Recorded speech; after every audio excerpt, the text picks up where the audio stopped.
এত বেশি গরম পড়েছে যে আমাদের সবসময় মনে হচ্ছে ঠান্ডা খাবার খেতে। সে যে কোনো ঠান্ডাই হোক না কেন। কিন্তু এই গরমে এমন খাবার খেতে হবে যাতে শরীর এবং মনের দুটোরই ক্লান্তি দূর হয়। তাই ফারহানাস কুকিং ঝটপট করে দেখাবে ইয়ামি বানানা মিল্কশেক। প্রথমে আমি একটা ব্লেন্ডারে জগ নিব, তাতে একদমই বরফ ঠান্ডা জাল করে রাখা ঘন দুধ নিব।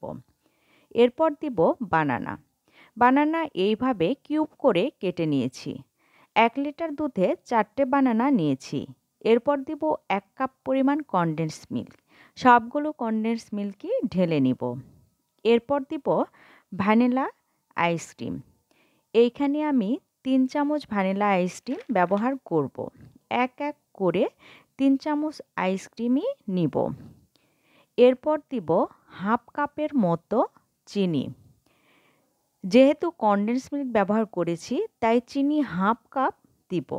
সবগুলো উপকরণ দিয়ে ভালো মতো ব্লেন্ড করে নিব। অবশ্যই ব্লেন্ডারে কোনো কিছু ব্লেন্ড করতে হলে থেমে থেমে করতে হয়।